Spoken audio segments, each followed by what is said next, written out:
Welcome to Black Love Matters, where this serves as a therapy session for figuring out adulthood. Loving each other. I find Aaron and Brock and Michelle. Or Jay-Z and Beyonce. Who is you? I'm Nero. And I'm Nyambi. And this is episode 367, y'all. Hey, first one of the year. Happy New Year. Ooh, we picked a good 7 to 10 days to take off. Did we?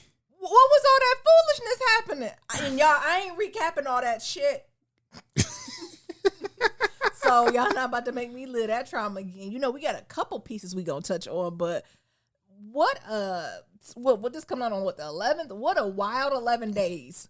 It has been crazy. I've been dying with the memes with people talking about 2021 ain't nothing but 2020 with a wig on, and then they put that picture of ET in a wig. Oh my God. When I tell you, it's been a lot. Mm-hmm. Oh my goodness. It's time for my check-in. It is. Oh my goodness. Where do I begin, y'all? Well, speaking of, I think we hinted at it, right? Like, we know it was a lot of stuff that done went on since we last chatted at the end of the year. We gonna touch on a little bit of stuff, but just to be completely transparent with y'all, honestly, we trying to keep it a little light today, ain't we? Yes. We want y'all to come here and just relax. This is literally, we got a kitchen table talk. We can have a little brussels cuz. We can have a little real talk. Don't get me wrong. We're not going to be in denial. We know reality happening. We're going to tap on it. But we also going to talk about the other black joys and foolishnesses that's happening, because that's the only way we're going to like make it through, navigate this stress, have a nice balance of righteousness and joy.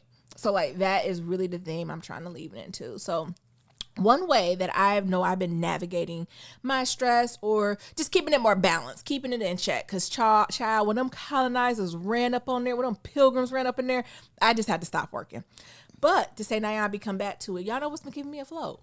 What's been keeping you afloat, baby? I am literally falling in love with black literature and black cinema.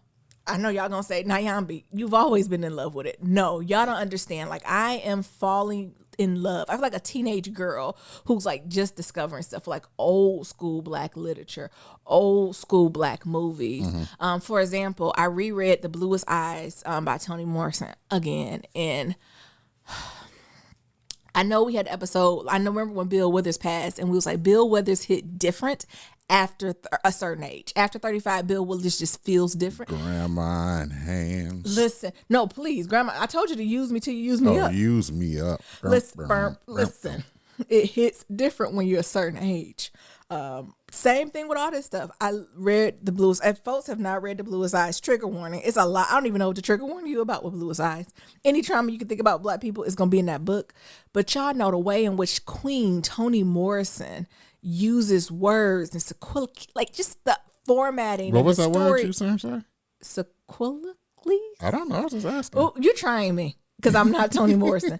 First of all, another thing about Toni Morrison people don't tell you, as you get deeper in her reading, you better have a dictionary near you. Because it don't matter if she in Lorain, Ohio, or somewhere down south, she going to throw a word at you that you think you know the definition to, but you really don't. So read that, and it felt like a warm hug. It was gut-wrenching. It made me reflect. All those things as it should. Then what I came around then is watched Eve. I think Miriam was around when I watched this one. I watched Eve's Bayou. Y'all know the throwback with Journey and that whole crew, and Samuel L. Jackson and Lynn Whitfield and Debbie Allen. Like, again, traumatic movie, but it was something so like, just black stuff. Then I'm hit it with their eyes are watching God. Amazing. Oh, God. Y'all remember My Funny Time, Valentine with Alfre Woodard and Loretta Devine? Mm-hmm. That when I used to be at BET class, like I literally just engulfed myself in that. And with all the stories that y'all saying I'm watching, although I'm watching the old school ones, I'm watching some of the new ones. I watched that Sylvie's Choice, y'all. I'm still ain't watching. You watch it yet? No, I haven't. You plan on watching it? I do. Sylvie's with Tessa Thompson. Y'all know I stand for Tessa Thompson. That's my girl. I follow all things she does. She actually has this podcast she executive produced, but it's not like a hot topic podcast. It's like short stories. So it's like a whole supernatural story that's happened, but it's told via podcasting that I want to watch. But Sylvie Choice, it was cute, y'all. Like, it was absolutely like a love story, simple as that. I will watch it again.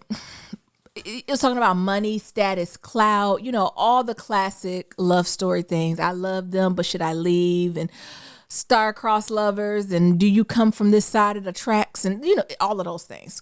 Mm-hmm. Can I have one critique? What you got? Or maybe one question? Or actually, let's take out critique. Let's take out opinion. Let's take out all of that. Let's just say unpopular opinion. Okay, what you got? I think Sylvie was a guttersnipe. Did y'all? Sylvie was problematic and toxic as a mug, and y'all ain't acknowledging that. Like, I want to get the movie. Go watch the movie. Well, this shows how good Tessa Thompson is, right? Go do it. All the movies. But the way in which Sylvie was acting. Well, you said Sylvie was a guttersnipe. Is she a guttersnipe? And for y'all who don't know who guttersnipe, please go look up Ian Levanzant and just type in guttersnipe. I'm not reliving that for you. You're going to have to do your own research this year. But Sylvie, it was just the way she showed up in spaces. She was a little manipulative to me. Like, I feel like the way she used her friends, or even this man, I don't want to give away the plot drop, right? It was some information he should have shared with him. And she didn't. And I'm not saying that story also is old as time, but the way in which she, was supposed to be carrying herself and in the way in which she think about and move in the world, she did something completely opposite with something very, very important came to her. Really? Yes. And honestly, Sylvie and did we also forget to shout out that Sylvie's choice, which really wasn't her choice until later. Stay tuned. Oh. It's Kerry Washington's husband. Remember the one that Kerry was hiding from us that used to play football? That's him. Now he on the screens, honey. Oh, cute self. But that last thing I was going to say, like, I don't know. Okay. She was a guttersnipe. I think she did her friends, her family, everyone wrong. Also, why didn't any of her friends see fit to catch her? Like, was she playing into, like, the pretty, well-to-do, smart, light-skinned thing? Like, problematic, no one checked her. Was she leaning into that? Like, or am I, like, not one friend was like, bitch, come on now. Come on, do better. And Nero may see it, so he can't engage with you on that. I don't know. But I'm like, you literally one friend, like, no one checked her on that. Like, I feel like people did not. I think, like, she shared news with them, and then they'll just be like, oh, you did the best you could. And I'm like, bitch, no, that's wrong. Sylvie. This is repercussions. You can't make people feel like this. Because if it was the other way around, we'll be saying he'll go no good nigga. Mm-hmm.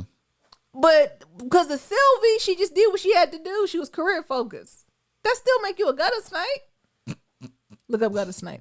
So that's something I did. But it's a good movie, though, y'all. They gonna take this out of context. We should name this episode "Was Sylvie a Guttersnipe?" Because I know I'm not the only one who felt that way.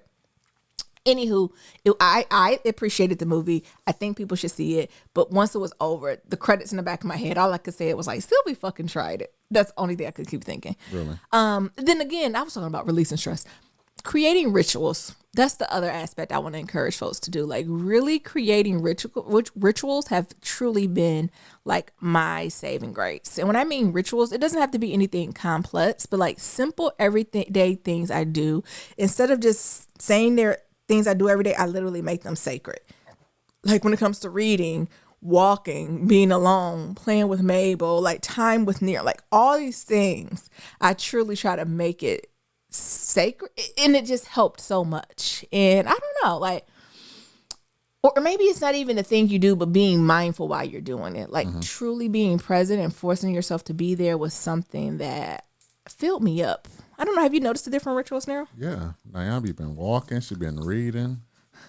And it's not huge commitments. Like, I'm not 5-6 hours. It's literally like 15 minutes, or like, maybe it's just being in integrity with my word. Like, if I'm going to do something, I'm just going to do it. You know, I went to go try to ask Naomi a question. She said, Niram, honey, I'm reading. I said, oh. Oh, you're reading now. You're fucking reading. Is that how I said her say with compassion, though? Niram, honey, I'm reading. You're fucking reading now, huh? Oh, okay. Hold on. Nero, how did it mess you up? Like, what is the part that... Because I was so sweet with it, though. How did you... Nero, honey, I'm reading. Fuck. As many times you didn't ask me questions while I'm over here doing work. But the thing is, we made different arrangement and expectations. The expectations y'all have... We'll have it... Actually, this touches a little bit on Brussels, because... we have an expectation and boundary that during working hours, if Niram has his headphones on, I'm not to, or anyone's not supposed to directly interrupt him unless it's an emergency. Like if I need, I should text him, email him, ping him or something else so he doesn't lose his track of thought. Same expectations was set on me while I'm reading. When I'm at work and have my headphones on, like it's still free for all. Like I feel like I get so many distractions even when I'm just physically working because I'll be on a like video chat, someone to be calling me and someone to be trying to text me. So it's constantly multiple touch points. I don't need to do deep work during the hours of 9 to 5. So never gonna do that. But where I do need to do deep work is when I'm reading. Like it's hard for me to look away from my book, say something, then come back to the book. Like I almost feel like it's equivalent to when you're saying you're doing deep work. It's hard to you can get back, but it takes a minute. Right. Also, when I'm doing deep reading, like, don't interrupt me unless it's an emergency. And those are just 2 expectations that we set. Niram, honey, I'm reading. I said, oh, well, when I'll be working. But you don't have, now Niram put them headphones on real good. And when we don't have them on, I'd be like, so you know headphones? He slither them on. So that's been important. Another thing, this is a little bit more broader of a ritual. Y'all know my favorite time of year is here, Black History Month, and specifically Black History Month at Target.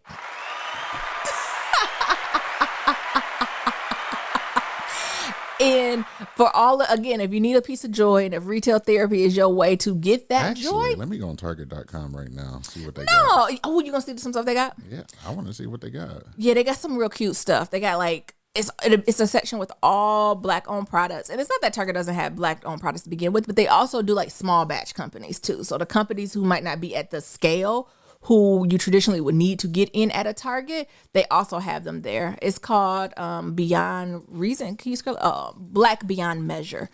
They have beautiful shirts. They got a lot of like home and gift, beauty. They got that cookie lady. You know, that cookie lady who is also at Trader Joe's. Like all these things are circling and it's super, super, super bomb. And what I was teasing with folks, I was like, oh, I think I'm making Black History gift a thing. Black History Month gifts a thing. They got a lot of them. And I'm just like, oh, I'm just going to do this. No problem. And so with this, like I literally have been sending like gifts and trinkets and like surprises. They're like, oh, happy Black History Month. Now I send gifts. No? Yeah. So those are things that just truly, truly bring me joy. Interesting. And then lastly. They fly. It's a lot of fly stuff there. Mm-hmm. And then lastly, Queen Oprah. Have y'all seen something called the Mississippi Collective or the new show with the Black women millionaires in and from Mississippi? M-I, cricket letter, I, cricket letter, I, humpback, I, Mississippi, I. Shout out to the pink. I think I'm in love with the show. I think I like it. When I first watched it, I was like, I don't know if I want another Housewives franchise. It's not that. The difference is each one of these women have held their own without anybody else. And I think that's a very different perspective than they bring. Because on Housewives, sometimes it's 50-50. So I'm just super excited about it. It was cute. They have it on OWN. And then lastly, y'all see they got Underground coming to OWN. I thought it was a new season. They just replaying the whole episodes. What? But what I'm hoping is by us watching them old episodes, it'll give Oprah enough data points to go ahead and go to Discovery Plus, because that's who she with, to say, we brought this show here, got X amount of ratings alone on reruns. Imagine with a season 2. I'm hoping she's using this as data collection. No, I thought she was coming with a new season. No, just it's on. Oh, that's some bull. Oh. But I think we need to watch it. So put it in the background, y'all, so they can show X amount of views they've gotten from it. Because you need a data point. Mm-hmm. Because I think before it was on Hulu. So it was on WGN first, what channel is that? I have no idea. And then Hulu took it. And now Oprah's, I think it's off Hulu. And I think it's just on OWN or what is it called? Discovery Plus, whatever. That's Discovery Collective. I don't know what it's called. So y'all, I know we're a little mad, but how about like when we washing our clothes, we in the background, just have it in the background so it can get viewpoints. I think it comes on a day. Like it's not just demand. Like it comes on Tuesday nights at 9 p.m. on Shut up. Like yeah, like this isn't on demand type stuff. So I'm telling y'all need to like turn your television on or like DVR it so we can get the credit for it. And then lastly, actually no, I can't even go no more. Nero, what's going on with you? What's your check-in? So, your boy I've been over here just working, I've been enjoying our time together. We almost didn't come back. Nyambi almost was like. No, that was Nero. Nyambi was ready. Nyambi was like, I don't know. Nero mispontificated. He a lie because we still didn't give her Kwanzaa name. And been planning, and we got some good stuff coming for y'all this year. Y'all do? Because y'all know we're still gonna be in the sick and shut in for the rest of the year, right? Y'all been planning? Yes. Y'all been scheming like Todd? Yeah, we've been scheming like Todd. It's got some good stuff coming because we really gonna need to support each other more because I know some of y'all trying to get outside, but guess what? And y'all ain't going outside? We're not going outside to 2022. So just, okay, just do that. What's going on, Nero? So a good little bop mini series if you're trying to watch something is the Mindhunter series on Netflix, which is like a psychological theory. One of the ones we just got done doing was the what was that? The Olympic, the Centennial. The Centennial Park. The Centennial the Park Olympics bomber. in Atlanta when they had that bomb there. Let me tell you, that shit, even though I know what happened in real life, that shit, I have you pissed and mad at the motherfucking man. Shit, the man, the woman, The everybody man, else. the woman, the white man, the hill has eyes motherfuckers, all of them. Yep. So it's a good little bop on Netflix there. The other things, your boy got a new mixer. We updating and upgrading. So, we got sounds. Ooh. We got sounds, baby. We got sounds, baby. I don't think it's called Mindhunter. I think it's called Manhunter. No, I thought it was called Mindhunters. Oh, okay. You looking it up? Sure, I can, but I think it's called because Mindhunters is the miniseries Oh. about how the people are profiling I thought it was Autofronts. I think it's Manhunt. I It's called Manhunt Deadly Games. Nero got that shit all wrong. I was like, why is this not making sense at all? It's called Manhunt Deadly Games. I guess it is. I thought it was Mindhunt. And the thing is, they have it in 2 seasons. So the first season, I want to say, focuses on, like Niram said, the what's it called? The bombing at The Olympic Stadium. the Olympics. And then the other one focused on Ted Kaczynski. Is that white man who dressed as a clown? You know what I'm talking about? Like that other serial killer.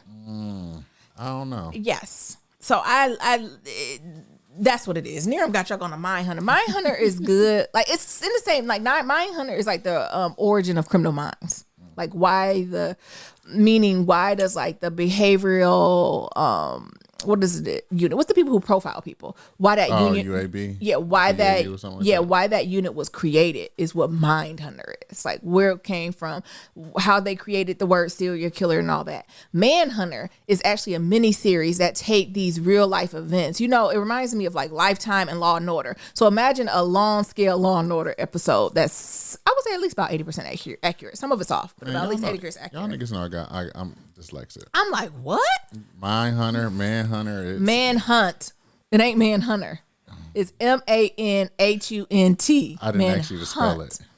I did not ask you to spell it. Because you literally done gave 20 definitions. Listen here. Yeah. When y'all see it on Netflix, y'all see it. But you done told them to go to Mindhunter and they watching that boring shit. And that's what it is. Another unpopular opinion Ayan has. Mindhunter was boring as hell. The creation of the FBI, they could have cut that in 3 episodes. Duh. Niggas keep doing shit over and over. Like niggas are sociopaths. Like that. Why is that? Niggas is crazy is a new thought the FBI had. Like to be like some people, of course, when they do these serious crimes, passion, right? Revenge, all of that stuff. But it's also a minority of folks that they just do it because it's fun. Like because they crazy as hell too. And it's like it took us 2 seasons to get to that point. To be like some people are just crazy. Yeah. Anyway.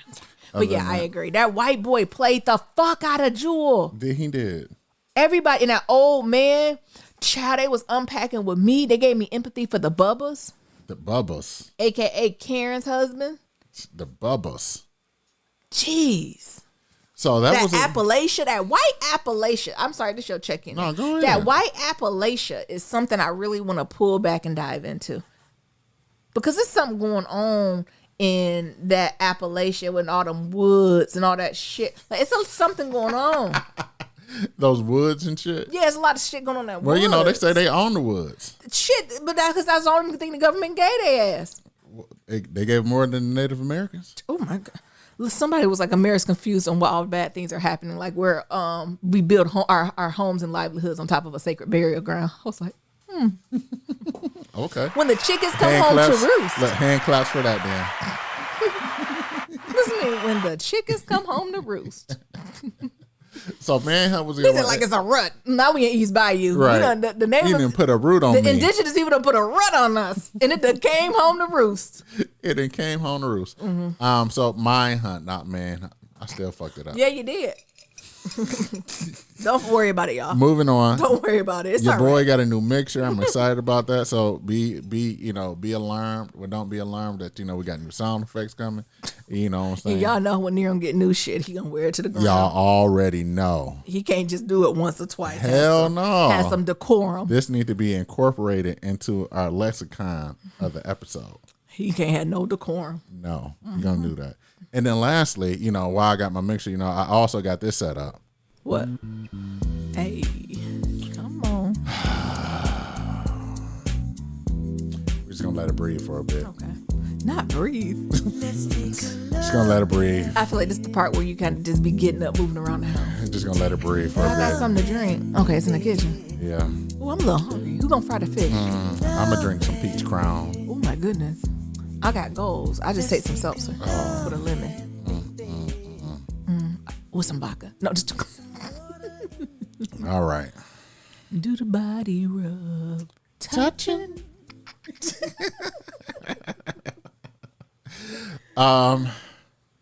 Should I do it? Should you do it? No, I can't do it. One of our greats is gone again. To the ancestors. To the ancestors. Eric Jerome Dickey. Literary classic. Literary giant. Just, I don't know what to say. He died at 59 Young. of cancer. Young. Oh my God. That death angel don't The discriminate. show don't. In 2021, it's just 2020 with a wig on. Yep. I mean, he got some classic ones. When I think of him, he reminds me of like the Omar Tyrese, right? Like he's the first one who talked about who I read, like black authors that wrote like what it was to be black, but like something that I could see myself more in, right? I think the people I read before, like I said, the Tonys, the Baldwins, right? They talked about a different time, or it's like something else. But he talked about like it was like contemporary, and also he was the first one who I read that didn't. I don't know that I didn't like. We unpacked it, but we didn't talk about oppression. We was talking about like niggas being niggas. We was talking about like getting sugar daddy. Like, I don't know. It was just super contemporary. And the way he wrote it, like you knew women and men like that. And it just felt so real. And I appreciate him. Well, according to, let's see, the chronicler of Black life and love, best-selling author Eric Jerome Dickey died in Los Angeles on January 3rd, 2021 at the age of 59. That NBC reports. The literary giant died of cancer. His publicist for Penguin Random House told the Memphis Commercial Appeal. What type of newspaper is that? That's an Appalachian. Yeah, I'm it just gotta joking. be. His work has become a cultural touchstone over the course of a multi-decade writing career, earning him millions of dedicated readers around the world. Absolutely. And his work, includes Bad Men and Wicked Women, Come on. among many works by the Memphis, Tennessee native, Sister, Friends and lovers. Friends and Lovers, Classic. Between lovers, Finding Gideon, and my favorite. and Sleeping with Strangers. Come on. I love all of that. So again, our legends are, they going on to be with the ancestors, y'all. What are you bringing to the funeral or to the repast? Ooh, what is this one? I need it because it's classy based. I think we're gonna have to bring a bottle of Andre. A bottle of Andre. Because I remember you, like, whenever I was younger, I used to read this. Probably hadn't had no business reading it. I always talk about when, the women would go out and have, like, cocktails with their friends. They always be drinking, like, some champagne. So, Andre, because we like champagne, but we got to keep it within budget. Oh, I was going to say Golden Champagne. Oh. No, I think that's a little before. You and Iceberg Slim. You in Horson era. What, with Golden Champagne? Yeah, you and Golden Son. You a little, you a few years earlier. That's why I said Andre or Moscato. This is still the Moscato generation. Maybe in Zinfandel. So, prayers go out to his family. Absolutely. Thank you for your work, sir. Thank you. Yes. Should I hit Love Bath again or should we just move to the next thing? What? Again? I don't know. Near one hit it in the mixer. No more love bath. Sad face. All right, you want to get into pillow talk, Near? You want to talk about how we spent our New Year's Eve, maybe? Yeah. New Year's Eve for us was just chill, laid back. You know, it was a pizza and champagne type of night. So we got some pizza from the Square Pie guys. You got to go into detail and tell them what that's like, though. What type of pizza that is? I was about to get there. Oh, I thought you was about to go to the next topic. No. Well, let me shut the hell up. Okay. Oh, I'm gonna throw that mixer out the window. So Square Pie guys is Detroit pizza, Detroit Square Pizza in San Francisco. And so, you know, I guess these guys visited Detroit for a bit, and they love, you know, Jets or Buddy's Pizza, and it's a staple in Michigan. You know, it's a staple when you get the pepperonis. When they get warmed up, they just turn up. You be like, what the hell is this? Like little, I don't know, like upside down umbrellas. Yes. Oh my God, and they hold that grease. And they hold that the grease. grease. Burns your mouth. And it, you know, it was the first time that I ever experienced pizza where you get the slice, you get the couple slices, and you got to get paper towel just to blot. Yeah. The oil. And that's a good thing. From the pizza. It ain't the bad thing. It's a good thing. On how good it is. Because that's that meat done rendered down. So we had that from Square Pie guys. You are not doing the due diligence of the pizza. Well, help me out here then. Also talk about that cheese in that crispy crust. Go. Oh my God, my mouth watering. I think I want something now. You already brought it up. The cheese. Bye. The crispy crust. Bye. The shit is off the hook. It is. It's good as hell. All right, so if you're ever in the Bay Area, definitely check out Square Pie guys. Yeah. And then we had McBride Sisters. What we had? Would you have some champagne or was it? Sparkling rosé. Sparkling rosé. Yes, it was delicious. And then we celebrated New Year's on the East Coast time. And then we just went to bed. Exactly. Well, I think that's, speaking of rituals and traditions, I feel like since we've been on the West Coast, we've always celebrated New Year's on East Coast time. Even if we stay up during West Coast time, it still ain't the same. I loved it. But something that brought me joy was, did y'all see Drunk Andy, Anderson Cooper? And what's the other man? Don Lemon? Not Don Lemon. What's the other? Andy Cohen? Yes, Andy Cohen. So Andy and Anderson was not drunk. He was very aware. But Anderson is like that messy friend who has agreed to be the designated driver. And Andy out here pissy drunk. Did you not get your life? First of all, it was a very sad New Year's Eve. It was pitiful taping. looking. And I wasn't even sad. I was like, oh, well, let me go ahead and turn this on so I can do the ball and everything. Child, I turned it on these different ball drops. They start playing that sad music. Oh my God, it was so pitiful. It was only 3 people out on Times Square and they waving, and I'm sure they're and they had those little car wavy things. Yeah. I was like, ooh, honey, let's get to another one. But that made my day. Another thing that also made my New Year's Eve was, I think we were watching CNN and they cut away the Snoop Dogg for like the West Coast celebration. Yeah. And they had some show Snoop was on TBS. It's like the Go Big show or something like that. Exactly. And they were like highlighting it. And it's basically a show where people have all these ridiculous talents. And it's supposed to be like, oh my God, you're so ridiculous. This is amazing. This guy's talent is that he can swallow a sword and then he went swimming. And to add on, so y'all know what I said before, the whole broadcast looked like it had anxiety and depression. And then you should go to Snoop. And then that white man who jumped in the water with a sword. And once he did it, and they were like, wow. Like, it was like almost, it was just the wrong energy where people were just like, what you want us to do with that? Like, could we got an inspirational singer? Could we got some children up here? Could we got a dancing dog? Like, it wasn't nothing. You said dancing dog. Yeah, it wasn't nothing that invoked joy. Like, it was one of those things that invoked dread almost. People were just like... It was a white man with a sword in his throat when he jumped in the pool. Yeah, and everybody was... You literally could feel the dead air. It must have been a half a second. But it was like a half a second across all platforms where someone in their head was saying, what the fuck was that? Or, sir, why did you do that? That, y'all know I stand for Uncle Don. He was with that white woman and his dogs. They had them silk pajamas on their dog. So how Don Lemon celebrated his New Year's Eve was how me, Niram, and Mabel looked. We literally had silk pajamas on, champagne, and sitting down. And then the icing on that is Don Lemon tried to call Dionne Warwick and she couldn't get her phone to work. She said, hello? Hello? I can't hear nothing. Oh, my God. And Don, I can't hear you. And she getting the attitude. Oh, my God. Donnie. We might have to get some Dionne Warwick snippets. You know what I think I want to go do, Nero? What?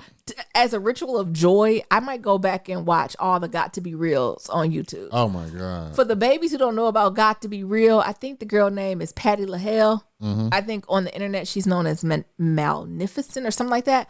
When I tell you Got to Be Real is one of the funniest YouTube series that I've ever watched. And again, for the folks who don't know, is basically these clips of all our great singing legends, women. So think Patti LaBelle, Whitney Houston, Mariah Carey, like all these people.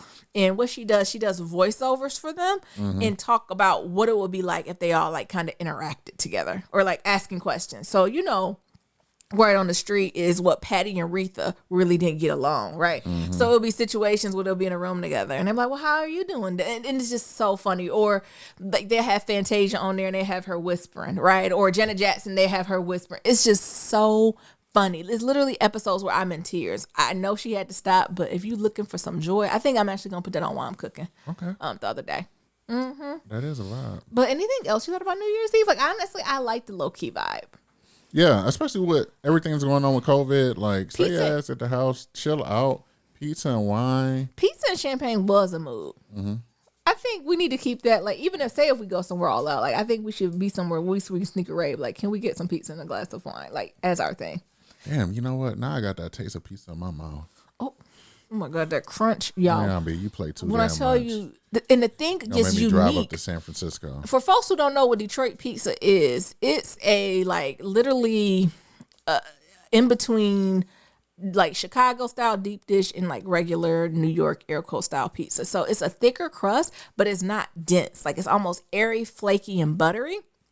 And yeasty, so it's a lot more like sweeter. It's almost a type of bread where you can just eat by itself. Like it reminds me almost like a garlic bread type texture. And what else is unique about it is the way you put on the ingredients. So it's also in a square pan. So it's made in a thick square pan, lots of oil, lots of butter, so it can get that crispy crust. And another thing about it is like all the ingredients go on before the sauces. So you put all like your meats and your cheese on, and you put it all the way to the edge. So on other pieces that give you that crust, Right. No. It ain't, that don't exist. Like that go to the edge. So the idea when the cheese melts, when cheese melts against like the pan and to give you that crispy crunchy, like that's what happens. And then you're supposed to just put a little sauce on top. So it's not a super sauce heavy pizza. And I'm telling y'all that AMSR when you, it sounds like Mabel eating skins. We need to get that as a sound effect. What? First of all, y'all know I be trying to do my little low carb life. So, when I crave chips, I eat skins. For the classy based people out there, pork rinds. For the real sophisticated, chicharron skin. And since I get the one like with no salt or anything, so it's literally like the fried pork skin. And I'll give like Mabel a piece of it. And Niram gets so angry because Niram was reading and I gave Mabel a piece. And how I go, Niram? I said, what the fuck is that? What does she eat? I said she eating her skins. And it brings Naomi so much joy. It does. Because we both be fucking it up. If our dog have high cholesterol, high blood pressure. It might be cholesterol. And no salt on it. Or diabetes, it's over between us. Because Mabel on the keto diet. Right. Mabel on keto with me. If Mabel catch one of those ailments, she's not. It's over between Just us a little because it's piece of all chicharron. you're doing. So I've asked you multiple times not to do it to our dog. you think Mabel don't need no pork rinds? No. It's like dry. Maybe her treats are pork rinds, basically. No, it's not. All her treats are like dried meat. It's freeze dried. It's not fried. It's a difference. Mine is baked. No. I get the classy based one. You are- Sometimes I get the hood ones. You are. I wish I had a. Let me see what my sound effects are. Because you a lie. And this is. Wait till I put on the aunties. We'll get it together. Get it together. Because this is a scheme That Todd set up. from the get go. But what else we gonna talk about? Oh, we watched Soul. That's something else that brought me joy. I recommend y'all watching that too. We watched it on Disney Plus. It was super cute. Don't get me wrong, it's heavy for a cartoon, but low-key, Pixar always be a little heavy. Pixar, like, they undertone is like, we gonna do this cute little drawings and animation y'all ain't never seen, but we gonna leave a message in this motherfucker too. But I ain't mad at it. I think Pixar did it. Jamie Foxx and then Tina Fey, I thought they both were great. for the folks who haven't got a chance to watch it, it's on Disney Plus. It's black and brown.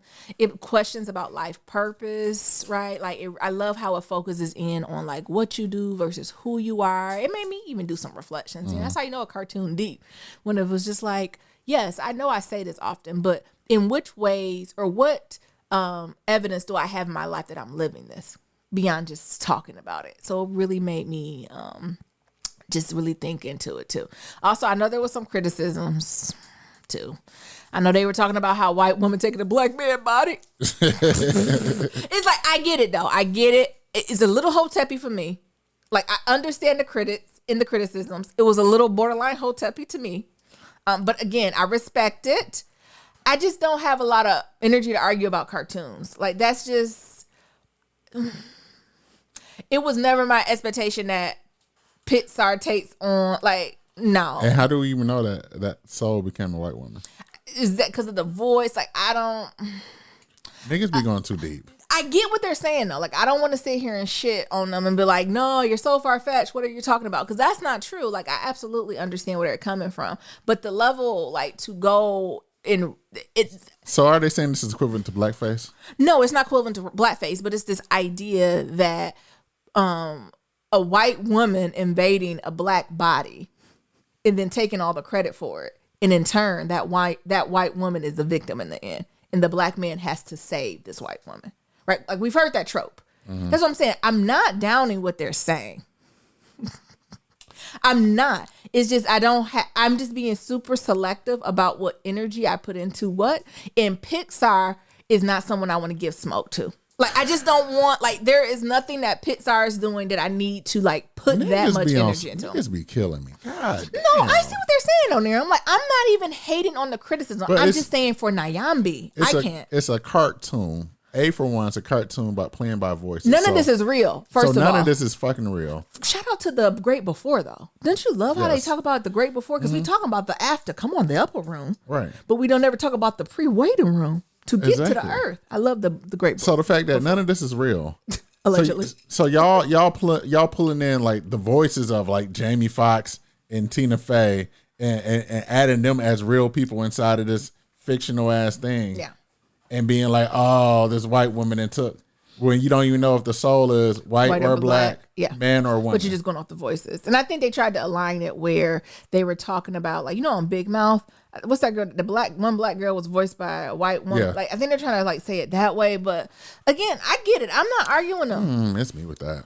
But we have a lot of places where, and I think to the point like where people were writing thunk pieces about it. Like, this wasn't just us shooting the shit on Twitter. No, niggas were actually. I like, think it's different. If we was like on Twitter shooting the shit, like we was talking about our superpowers and shit. Like, I think that's different. But when niggas start writing thunk pieces, and it's just like, I will really love for you to focus your literary talent somewhere else with more impact. But they ain't have shit else to do. No, I think they did, but I don't know. I get it, but like I said, we still got a lot of folks who we need to put our energy into. True, so I'm just being selective where I put it. But I thought it was good. Also, Pixar had something called a cultural trust, which was an interesting concept. Mm-hmm. But, you know, no one's too big for criticism. Like, I think feedback is absolutely critical, but I just didn't realize how much we were going to operationalize that feedback. Right? Or just the fact that, and this is not talking about people who had the criticisms. I'm now taking a step back, thinking more holistically. I feel like when, like, white Pixar movies come out, it don't be thunk pieces around them. No. And they be just on just a serious topics where it's just like, I don't know. That white woman took that man body. And honestly, the majority of the critiques I read all gave it the props. But it was one of those, like, I don't know, it just felt like a backhanded compliment. It's like saying, you know, when you're at work, like, oh my God, you're great, but, well, the but. Or maybe, honestly, you know what it is? Maybe some space. Because I know Soul came out on the 25th. We all trying to be a new year, new us, or at least pretend that. And I think maybe just the energy was a lot for the end of the year. So I think maybe if it was just a bit more space, people wouldn't have even got as maybe even me, Nyambi, when it got his tight face about it as I initially did. Did Because they even make some of my phrase wrote something. Like some people that I really follow and I be tuning in, and I was like, sis, bro, cuz you're stretching. Did they write one about Wonder Woman in 1984 too? No, because it was boring. Oh. Okay. Just checking. All right, Nero, why don't you take this? You're going to talk about this colonizer eruption at the Capitol and just things. COVID-19, the variant made you go blind, but I think that's good now. Like, can you just, I don't know. We're literally about to do a hodgepodge. Nothing we about to say is fact check. Like, I don't. No. And if y'all niggas want to write a think piece about us. Don't do it from this minute on, because I'm literally doing this so we'll be up to date. But where do you want to begin? We can start where the money resides. Hey! Because we need a shit sandwich. So like we're gonna start out with happiness and just like where the money reside. Did it again. Where the money reside? Where the money reside? Where the money reside? Where the money reside? Shout out to Warnock and Ossoff. Oh my God. Shout out. Shout out to them. We didn't even get a chance to celebrate. We didn't even get a good chance to like really celebrate that. Listen. But like even that, like the whole experience that night before of watching them do that, I'm like, should I donated a couple more $100? I donated a whole $100. I ain't never donated a whole $100 for no politics outside of my state. So it's like, should I donated more money? And then they was up and then they got down. Yes. I'm like, oh Lord, this is gonna happen. Is this another red? Jesus. Is this another red mirage? Jesus. Is this not? Oh my God, we really waiting on Atlanta and them. Atlanta, come through. If y'all down at Cascades, you better come on out that skating route and vote. I don't know why they just want to put a polling place at Cascades or at Magic City. You said at Magic City? Let's put a polling place at Magic City. Listen, that would be brilliant. Stop playing. Stop bullshit. I don't care. Ain't no shame. Ain't no shame when it comes to the strip clubs there in Atlanta. Put a polling place in Magic City. I don't care where they put them motherfuckers at. Just line them up. Polls everywhere, or at least a drop box. Something. See, that's why I'm not prepared to be no representative. Because I said I would have did some shit like that. I would have put me a voting drop box right in front of Magic City. Magic City. If y'all in there shaking y'all ass. What's the restaurant y'all go to down there? I put one right in front of the old lady gang. So Warnock came in first, you know. Come on, I figured Warnock. he was gonna go ahead and get it.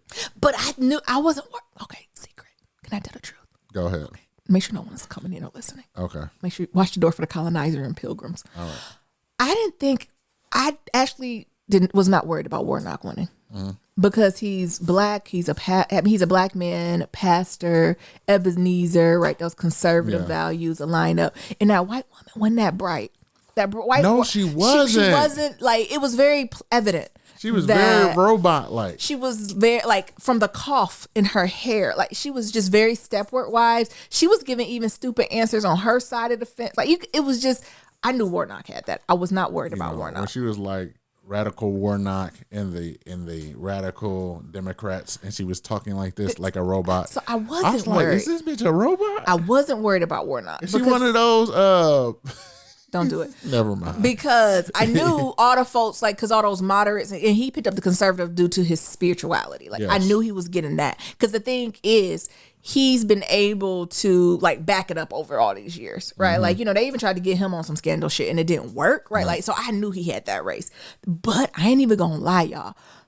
Ossoff, I didn't think they was gonna vote that Jewish boy in there. Nah. Because you know how they be in the South. You know how they don't like them Jews. You know they be in the South. They And I'm don't like talking the to y'all. Jews. Y'all know, and I ain't necessarily talking about, I'm not talking about us. I'm talking about them.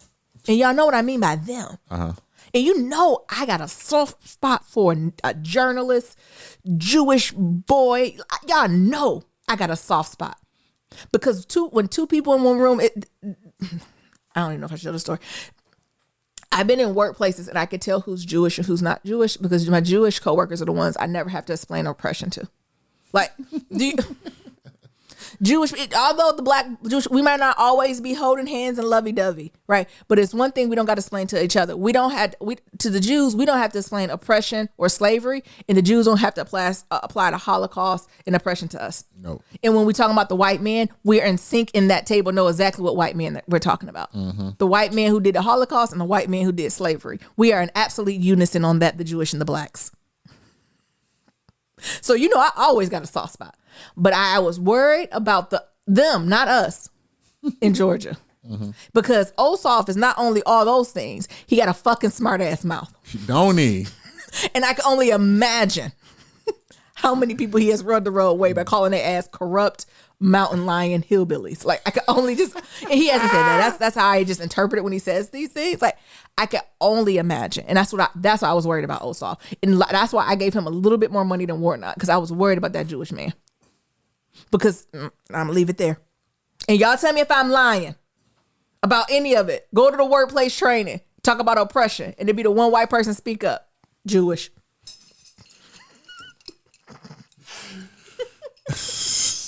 Shout out to the Jews. Hey, come on. Ain't no need to lie on here. No. So I'm happy with that. So now do we go into the variant of COVID that allegedly makes you blind? What? Oh, yeah. Like, I mean, you don't got nothing to say about the Warnock. I'm happy. No, I hope Warnock and Ossoff go in there and shake the shit out of that Congress. I hope they continue to tag team like they just this one entity that only can move at once. And I hope they go in that fucking Congress and shake it. Can I just be Kamala Harris the first time that is a dead heat where it's 50-50? And then the Nancy Pelosi rises and be like, we'll take it to the vice president. And they pass all the shit they want to pass. Mm-hmm. Hit where the money reside for Congress. That's literally all they gonna be getting. That's all I want to hear from the Congress next year. Look, hit it near him. Bill on COVID. Can bring it back. Healthcare for all. Bring it back. COVID stimulus checks. That's what the fuck I want to hear from the Senate. Okay? That's what the fuck I want to hear. Reparations.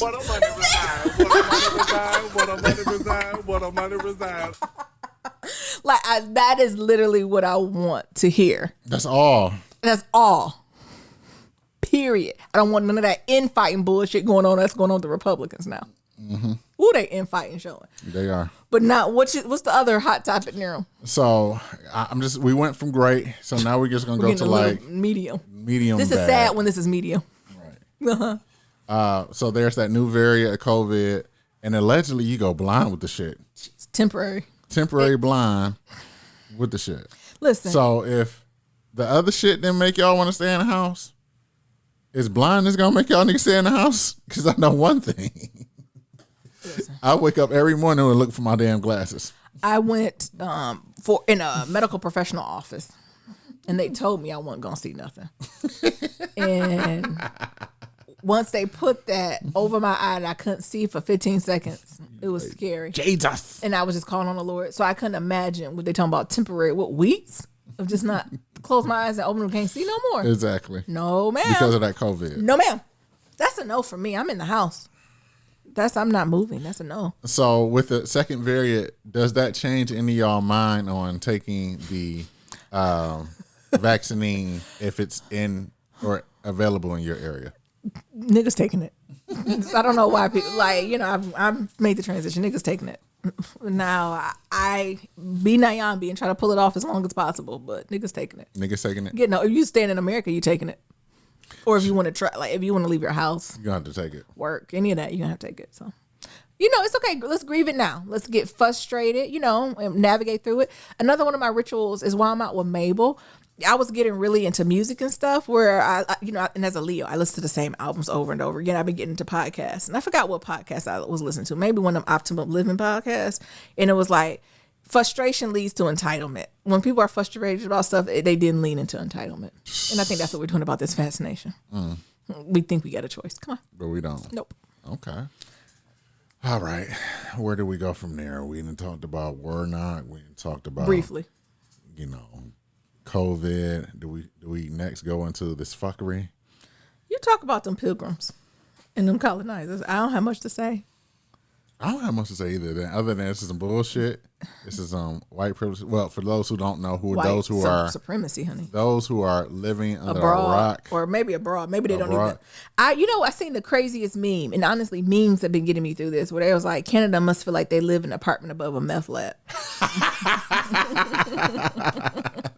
Just inconsistent. Some days it's great. They walking their dog. and other days that shit blowing That up. shit blowing up. Or other days there's a lot of people coming in and out. Like, it's just a lot of thing going on. Canada has to feel like they living above a meth lab. So y'all's president Donald Trump, as we were, I think I was going through a little anxiety, depression on whether or not Ossoff was going to win. I think just as Ossoff was taking the lead, here comes Donald Trump as DJT 45, being like, "Oh, I'm gonna hold this fucking rally, and then we're gonna talk about." I don't know if y'all remember that Dave Chappelle skit when that senator was like, "We gonna go this, and we gonna do that, and we gonna walk our ass down this fucking bitch, and we gonna go down to the Capitol. We gonna take that bitch back, and yeah." Yeah. And I feel like that's yeah, I remember that. Go ahead. I'm sorry. It just came in my head. Yeah. like I feel like that's the same thing Donald Trump ass that did. name. I feel like the same thing Donald Trump ass did, and then his ass went home. Yeah. Talk about I can't go. Well, that's just like a nigga. Y'all should go down there. Y'all should go down there and fuck some shit up. He worsened it on multi-level marketing scheme, people.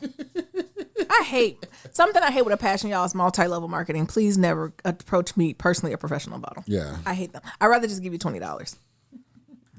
Here with $24. Like, I don't even want to buy nothing. Like, just, here's $20 to do whatever you need to do. With that, get you up my face. Yeah, whatever. Like, I mean, you want to buy me a piece of lipstick? I don't care what it needs to be, but I don't want to buy. Please anything. take my name off the email list. And I don't want to be a part of it. I don't want to be on your down line. Yeah.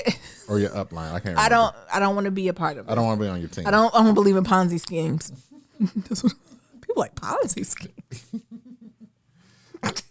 We off track. Yes, we are. Go ahead. No, but it was just sheer craziness. So they get their ass down there, and then they homeboys who are, security and police. Yep. That open the fucking gates and everything else and let their ass in there. Yes. And then they went buck wild crazy. They Meanwhile, rolled out the carpet and let them in.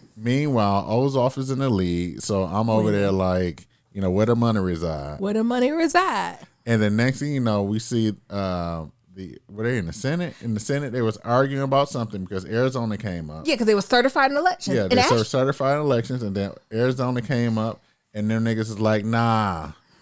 And we rescind the invitation. And they start arguing, and the next thing you know, I seen a lot of people moving in the back. Yeah. And the next thing you know, you see like a multi-screen going on like CNN and MSNBC. It was like Ossoff in one window, Donald Trump in another window down, and then you got the big window with the Senate and niggas running back and forth trying to go, trying to figure out what the hell is going on. Mess. And then next thing you know, Pence ass got the fuck up out of there. Pence got the fuck up out of there. And then niggas came in and started locking doors. And you could tell they ain't know how to do guns. it. They ain't know how to lock the door. And I was like, what the fuck is going on? And I could tell they was nervous because they was shaking as they was locking the door. Trying to lock the doors. Motherfucker. And the next thing you know, you go from like the little window where everybody was like just standing outside to a big window where everybody was coming in and rushing that bitch.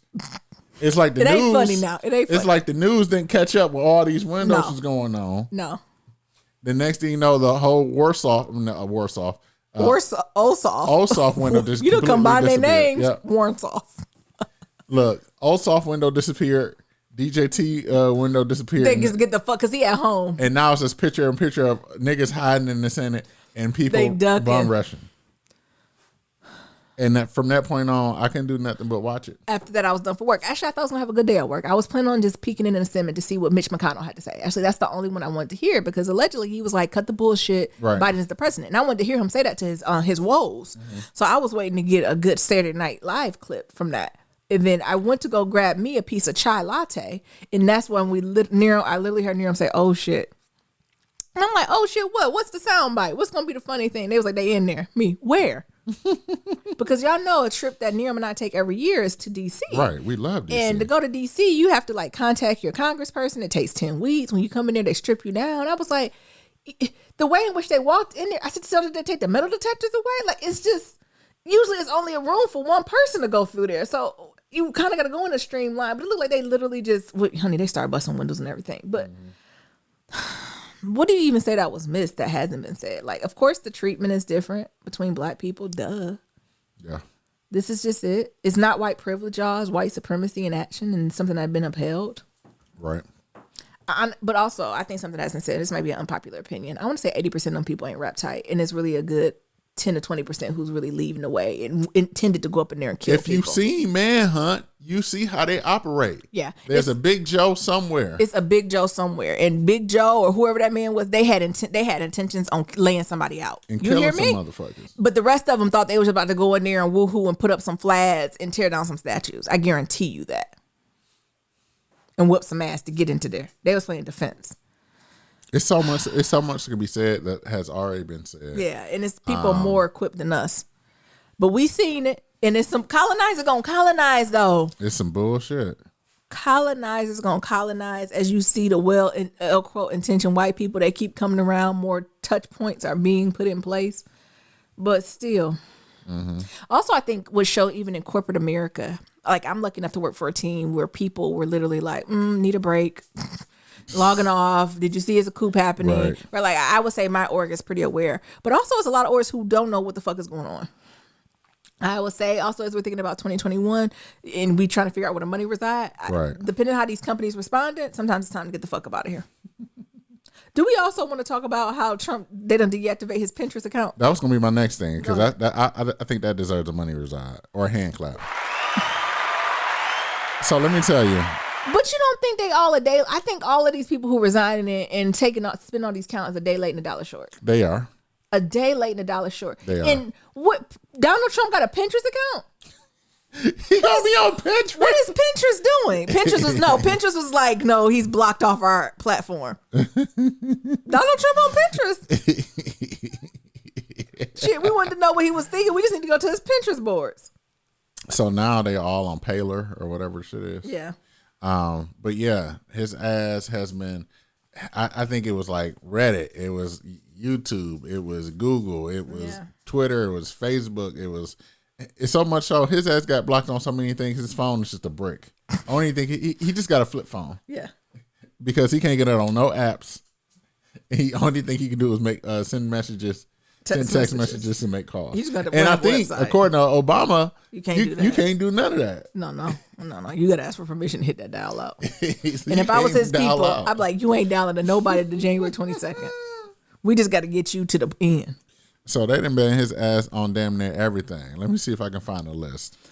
I mean, all the ones you said. Cash App, all of them. But I think the one that tickled me the most when I seen Pinterest. I said, Pinterest gonna sit on down. We're LinkedIn. LinkedIn said it. Like, what are we? Like, some of them I had to laugh. Like, relax, LinkedIn. LinkedIn is not the reason why Donald Trump, right? I mean, I guess he could put his manifesto on LinkedIn. But niggas are so thirsty, they'll still be trying to just get touch points. Like, they'll still get that one recruiter here in La La Land. Hi, sir. We're actually looking for someone. Would you be interested in talking? So, they didn't. No, that's not the one. I'm looking for all the platforms that have banned or restricted Donald Trump so far. It's so, like go ahead. Reddit, Twitch, so he can't even be a game streamer. Oh, Shopify. What he was selling on there? I don't know. I guess hats. So Twitch disabled Trump's channel, citing necessary steps to protect his community, prevent Twitch from being, to incite further audience violence. Yeah. So he had a Twitch account. He had they had a subreddit of, subreddit Donald Trump. Shopify took down his 2 online websites that was affiliated with Donald Trump. He was doing drop shipping. So he, anything that was to his organization that's selling campaign merch for violating its policy for supporting violence. Okay. Twitter, of course. Twitter.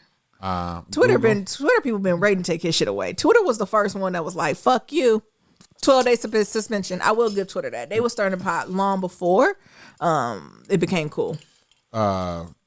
Google has pulled Parler, which is a conservative and far right social networking site. Yeah, it's creepy. So it's like, and some of the people that was like on my Facebook group was like, join me on Parler. I was like, oh, okay, so I got to go ahead and ban you. Fuck no. YouTube.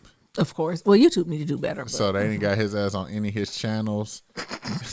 Even like POTUS channels, like so anything. Did they remove Celebrity Apprentice? That's shady. See, that's what I did as a program manager. I'm like, oops, I must have got it in the algorithm. Facebook has banned Donald Trump for posting on his Facebook account. Instagram has banned Donald Trump for posting on his account. Snapchat a thing. Could you imagine if we went live on Snapchat? Or like start doing these videos? They had banned his ass on Snapchat. They removed. Well, I'm surprised that ain't happened. Was it TikTok? Oh, I'm surprised that Ben ain't done the way he talked shit about TikTok. They didn't removed his ass on TikTok and banned all the hashtags like storm the Capitol and the Patriot Party. Apple, they threatened to move Parler. Apple some bitches. I'm surprised they ain't moved it. Because they about money. Yep. Discord. Yeah, that definitely should be banned. It said banned the server that Donald Trump was using. Yeah, I would have did that. Pinterest. Come on, what Pinterest said? Oh, past that. Oh, okay. Yeah, Pinterest. Pinterest just trying to stay in a conversation. You ever just see the friend? I too raise my hand up against the oppression. I too. Pinterest, we need you to go get them. Never mind. I was gonna say them problematic ass white women. That's the fight we need you to go get. We need you to get you those. What's that stuff they be saying they look like? It's the women who be looking like fall Christian girl. Oh. Go ahead and destroy all that. That's what we need you to shut down. Because we talked about white women versus women who happen to be white. Look, so the only thing he got is a PayPal and the phone app and calculator on his phone. He gonna start doing the voice memos and just sending it out to everybody on the text message. And I bet I know they can do it. Yeah, it's called a community app. What? Yeah, there's a service now where you can get a number. I don't know. Well, you probably seen it on like the people Instagrams like text me at this number. Yeah, like that's an app. No, I'm talking about him being the president of the United States. You know, at any moment he can take over all the television. Oh yeah, I just imagine at any moment he can just send everybody a text message. Oh yeah, because our numbers are somewhere. And he just hit send. It's been a shit show. Other things that have happened, I'm sure. But we just fast forwarding now. We see it, y'all. All the while to take care of yourself. The fight is gonna be a long one.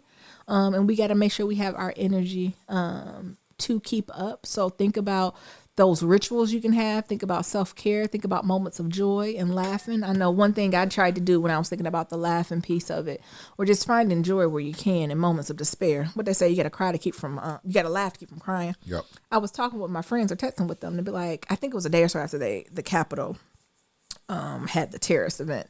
And I was like, I've been thinking about the stuff that happened at the Capitol, and all I could think about is all those folks who brung their purses and left in the office, how they got them people running through them office buildings rambling through them. All I could think about, because as a cubicle warrior, you know how you hide your little purse in your little cabinet, right? And now I can think about all them people coming there with them centaur heads and all that flannel and all that type of stuff, and now they rummaging through my purse. I don't got my keys. I don't got none of my stuff I like. They touching my shit with the COVID. Mm-hmm. Ain't that? I know it's strange, but I kept thinking like, where's your purse? See, this is why I like to keep my purse on me like the Queen of England. You ever notice the Queen of England? Security never carries her purse, and she always has a purse with her. It's like, it made me think, so when and if, actually not if, these officers are going to have us back in there because they got to make money. When I'm back in the office, I got to find me a crossbody, because I had like a tote bag where I carried my stuff, and I kind of tossed my tote bag in the drawer. But I was like, I might have to get me a crossbody fanny pack so I can be ready to leave it. So I can literally just be ready to run. Mm-hmm. You ain't think about. No, because as a man, you always ready to go. Like at work, you just keep your keys on your person. Where do you keep all your as a guy? It doesn't have to do man or woman. As someone who does not carry a purse, where do you keep all your personal items at work? Mm-hmm. Because that's a good question. Like where do you? That's what I'm saying. Because I'm thinking in that situation where you got to get the fuck on. You got to get the fuck on. How does that work? Yeah, and I need to create an escape plan. Because I got plans for being a cubicle warrior. Shout out to the folks who know you always keep a stapler on your desk even if you don't got a printer.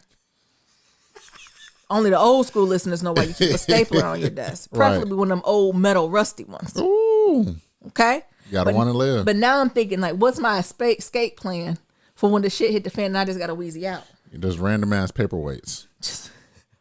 You confusing them there.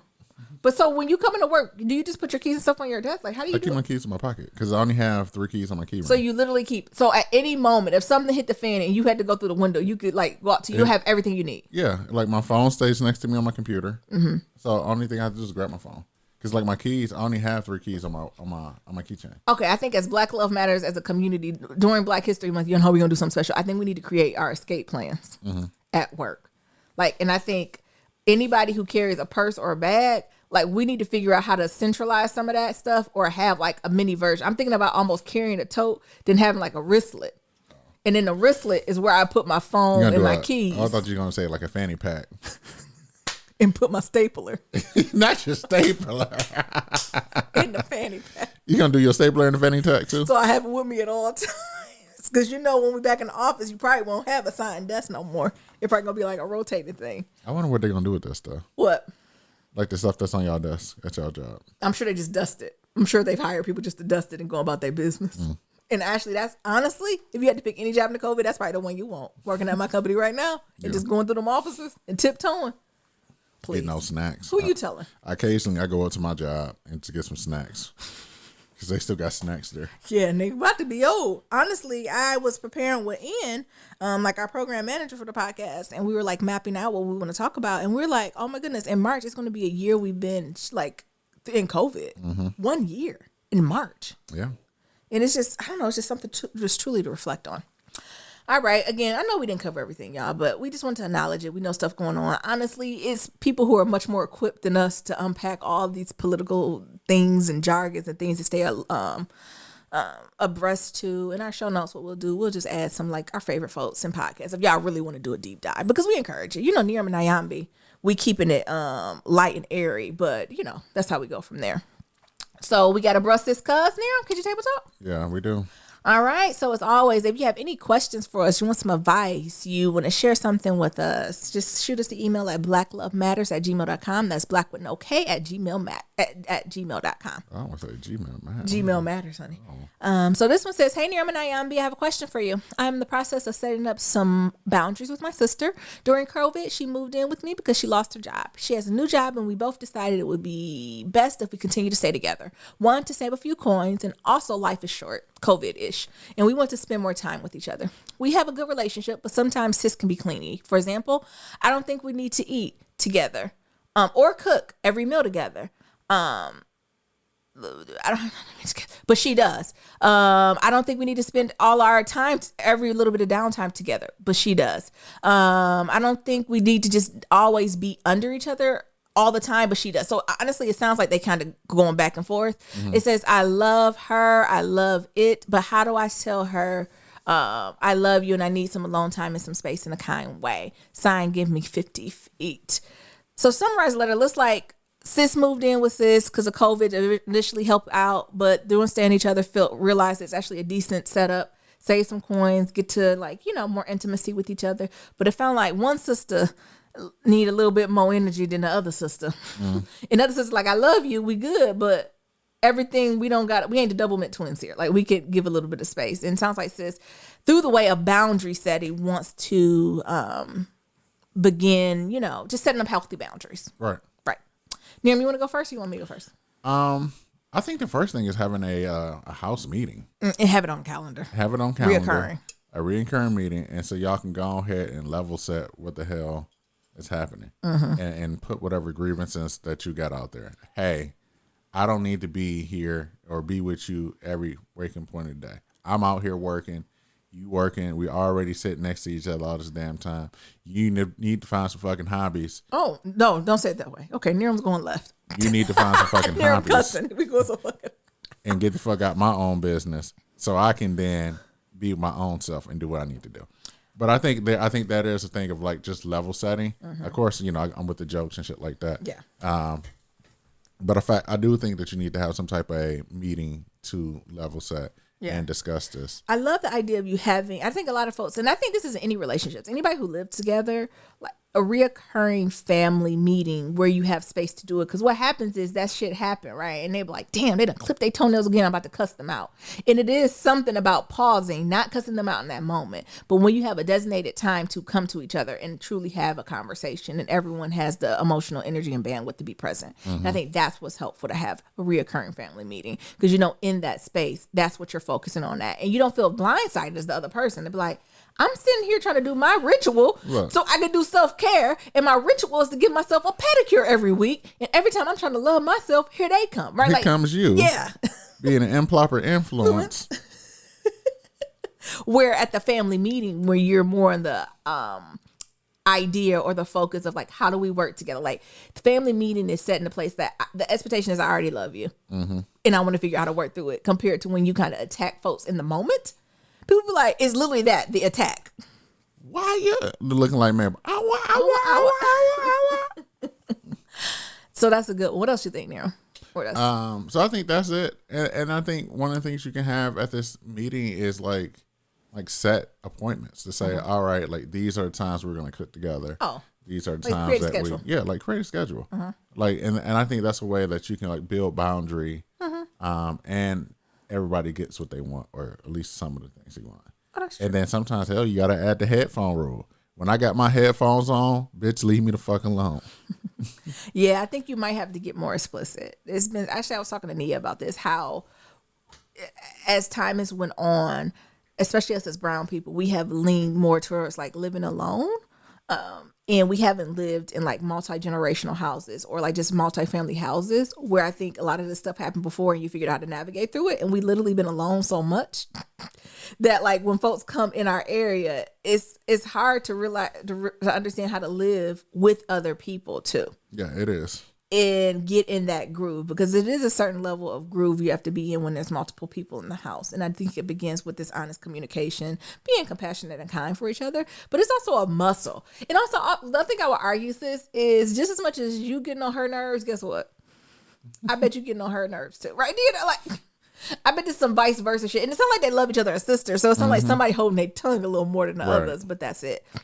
Another thing I want to highlight is that I know you say you want to do boundaries, and whenever people talk about boundaries, they be like, oh my God, it's amazing. I'm setting these boundaries. It's going to be good. But what people don't realize is boundary creating is not all daisies and roses, or I should say enforcing. So I think that when you get to the point where it's like, oh my goodness, I'm going to create this boundary. It's going to be amazing. It's going to be great. Right. And then you get to the point where you action it. And then usually there's some type of consequences because someone breaks it. Because a lot of times we forget that boundaries are created, or we draw them when people feel as if they're entitled to us, our space, and our time.